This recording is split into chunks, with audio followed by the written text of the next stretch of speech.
Lord Jesus, the God-man. Luke chapter 2, verse 15 to 20. The wonder of salvation is revealed to the shepherds and to us. The love of God is manifest because He is with us. A reading from the Holy Gospel according to Luke. Glory to you, O Lord. When the angels went away from them to heaven, the shepherds said to one another, "Let us go then to Bethlehem to see this thing that has taken place, which the Lord has made known to us." So they went in haste and found Mary and Joseph and the infant lying in the manger.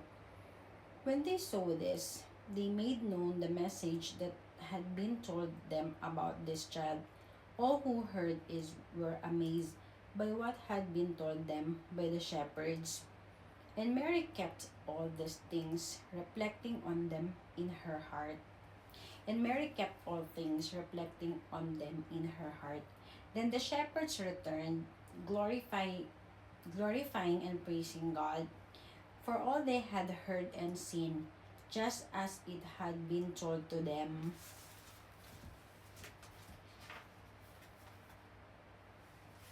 Luke chapter 2, verse 15 to 20 shows two complementary responses to God's revelation.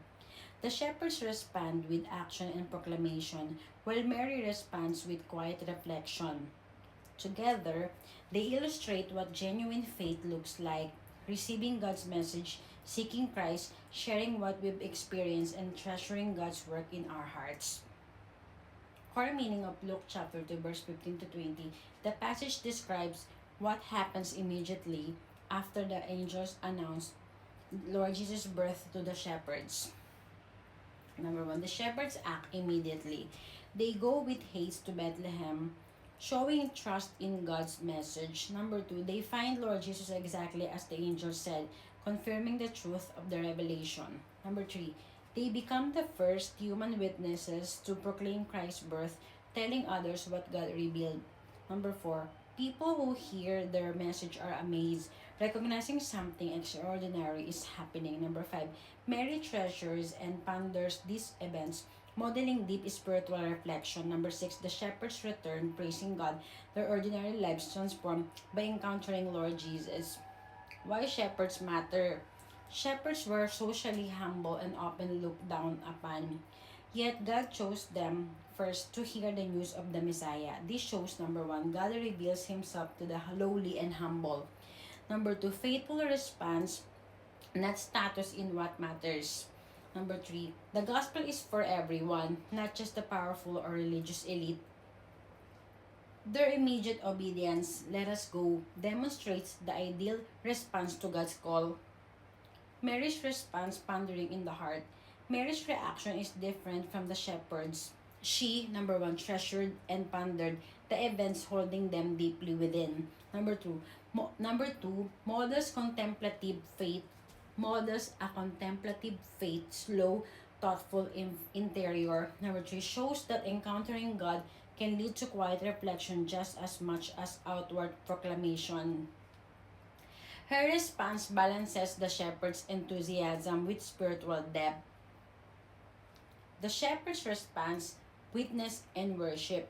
After seeing Lord Jesus, number 1, they spread the message about what God revealed. Number 2, they praise and glorify God as they return to their daily work. Their lives go back to normal, but not unchanged. Encountering Christ turns ordinary life into worship. What this passage teaches today: number 1, faith response means the shepherds didn't wait, they acted. Number 2, faith shares means they told others what they had seen and heard. Number 2, faith reflects means Mary teaches to slow down and treasure God's work. Number 4, faith transforms means ordinary people become messenger of extraordinary news.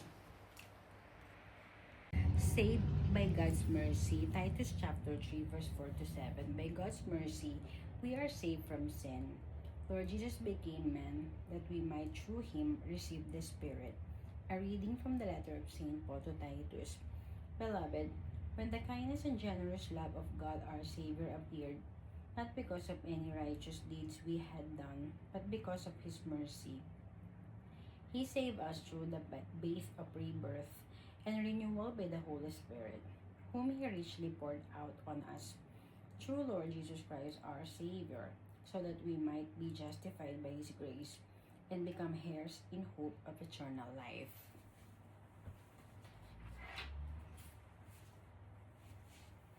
Titus chapter 3 verse 4 to 7 teaches that salvation is entirely the result of God's kindness, love, mercy, and grace, not human effort. It describes how God rescues people from their former sinful condition and gives them new life through the Holy Spirit, making them heirs of eternal life. Core meaning of Titus chapter 3 verse 4 to 7. Number 1, God initiated salvation out of His goodness and love. Apostle Paul emphasizes that God's goodness and loving kindness appeared, meaning God acted decisively in history through Lord Jesus Christ. This salvation was not triggered by human worthiness, but by God's own compassionate nature. Number 2, salvation is not earned by good works. Apostle Paul explicitly states that God saved us not because of works done by us in righteousness. This rejects any idea that moral behavior earns salvation. Instead, salvation flows from God's mercy alone. Number 3, God saves through spiritual rebirth and renewal. The washing up, regeneration, and renewal of the Holy Spirit refers to God's transforming work, cleansing from sin and giving new spiritual life. This is not merely symbolic, it describes an inner change produced by the Spirit. Number 4, the Holy Spirit is poured out richly through Lord Jesus Christ. God does not give His Spirit sparingly. The passage stresses abundance. God generously equips believers with new life and power through Christ. Number 5, believers are justified by grace and made heirs of eternal life. Justified by His grace means God declares believers righteous because of Christ, not because of their performance. As a result, they become heirs, full members of God's family with the promise of eternal life. Why Apostle Paul says this here? Apostle Paul is reminding the Christians in Crete who struggled with moral and cultural challenges that, number 1, they were once lost and sinful. Number 2, God rescued them purely out of mercy. Number 3, these should produce humility, gratitude, and kindness toward others. Their transformed lives were meant to reflect God's grace, not earn it. What this means for our reader today. Number 1, you don't have to earn God's approval. He offers salvation freely. Number 2, spiritual transformation is God's work in you, not something you manufacture. Number 3, because salvation is a gift, it produces humility rather than pride. Number 4, being an heir means your future is secure in God's promises. The Savior's birth. Isaiah chapter 62 verse 11 to 12. Our Savior comes. He makes us a holy people and redeems us. A reading from the book of the prophet Isaiah. See, the Lord proclaims to the ends of the earth, say to daughter Zion, your Savior comes. Here is His reward with Him, His recompense before Him. They shall be called the holy people, the redeemed of the Lord. And you shall be called frequented, a city that is not forsaken. Isaiah chapter 62 verse 11 to 12 announces God's arrival with salvation, restoration, and a new identity for His people. The core message is that God Himself is coming to rescue, reward, and redeem His people, transforming them from a forsaken nation into a holy, redeemed, and sought-after community. Key meaning of Isaiah chapter 62 verse 11 to 12. Number 1, God publicly announces salvation is coming. The passage begins with a proclamation to the end of the earth, signaling that God's saving work is not hidden or limited. It is universal in scope. The daughter of Zion, Jerusalem, God's people, is told, behold, your salvation comes. This points to God Himself arriving as Savior, not merely sending help. Many commentators connect this to both Israel's historical restoration and the coming of the Messiah. Number 2, God brings reward and recompense. The praise his reward is with him and his recompense before him means God comes with both blessings and the power to set things right. Number 1, reward means reflects blessings for the faithful. Number 2, recompense means repairs to God's work of restoring his people and dealing with injustice. This echoes Isaiah chapter 40 verse 10 and reinforces God's active involvement in renewal. Number 3, God gives his people a new identity. Verse 12 lists new names for God's people. Number 1, the holy people means a community set apart for God. Number 2, the redeemed of the Lord, rescued by God's power. Number 3, sought out means pursued and valued by God. Number 4, a city not forsaken, no longer abandoned or judged. These names reverse Israel's past shame and exile. They signal restoration, belonging, and divine favor. The larger context. Isaiah chapter 62 is part of a section focused on Jerusalem's renewal after exile.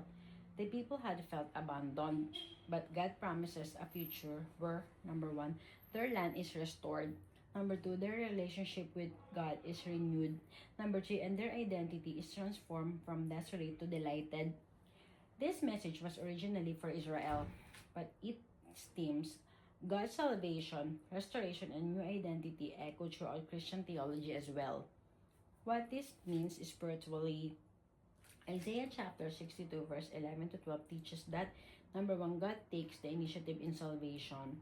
Number 2, God's people are not forgotten, even when circumstances feel hopeless. Number 2, restoration includes both deliverance and a new identity. Restoration includes both deliverance and a new identity. Number 4, God's salvation is meant to be seen and proclaimed to all nations.